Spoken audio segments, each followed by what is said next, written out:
I love being a mom. I had to spend a lot of time on my knees when my oldest son was a teenager. Just today, I have glue in my hair. Did you grow up in a barn? Hi, my name is Erin Strasbaugh, and this is Levi Strasbaugh. He is 5.5 months old. My name is Ty Venuti, and I have 3 children. Nico is 21, Tiare is 19, and my youngest is Giovanni. He's 14 years old. My name is Carol Erickson. I have 6 children, ages 10 through 29, and 3 grandchildren, ages 0 to 3. My name is Kathy.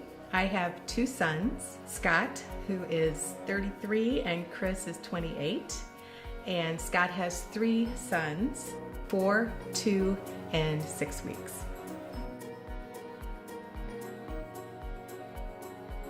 One of the most rewarding things about being a mom is watching the light bulbs go off in my kids' eyes when they get something, when they learn something, when they've been touched by something.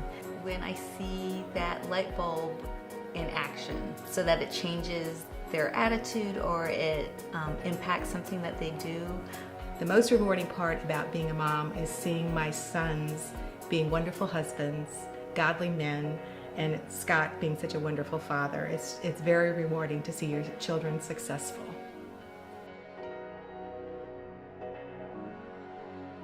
I'm a planner, so you really have to take it day by day. That's kind of hard, letting Levi run the show, which he does very well. And then also making sure not to lose yourself. I am a mother, but I don't want that to be the only thing that defines me. So I want to maintain other relationships in my life, and then hopefully that will make me a good mother too.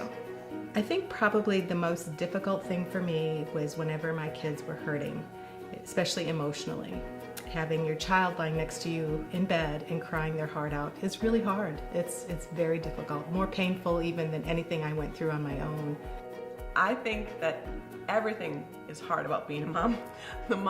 Being a mom is the hardest job on earth. God created them, but He gave them to me to help them grow and fly and go on their own. And that's hard too, because my job is to create them to grow on their own, and I have to let them go.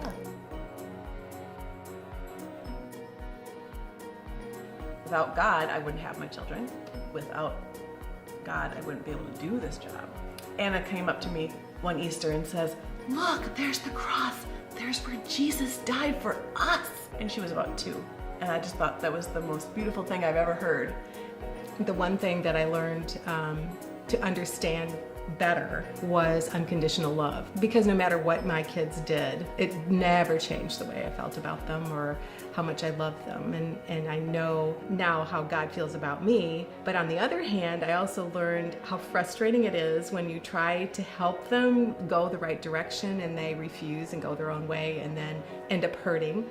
And I'm sure that God feels the same way about me. If I can model for them my faith in God and encourage them in their walk with God, that's my number one priority. I'm thinking of Jerry Maguire when that line they said, "Oh, you make me want to be a better man." My kids make me want to be a better Christian. So it's impacted my faith greatly being a mom. Put your marriage first. Make sure that you keep your relationship with your husband as a priority. Your kids seeing you love each other strengthens their feelings about you and makes them feel secure. Remember, it's not the end of the world. The mistakes you make today, no one will remember, and they all shape the children into the beautiful people that God wants them to be. And have fun. Enjoy them while they're little, enjoy them while they're big, enjoy the conversations, take the time to play. Always remember that they're a blessing, even when they're not. Don't be afraid to ask for help, because everybody can kind of help you, and it's one of those things where you feel like when you have a baby, you're gonna be a perfect mom because it's just gonna come overnight, and it doesn't. And the first moments can be hard, but the more that you ask for help, the more humble you become, and the more you learn. And then you get sweet hugs like this.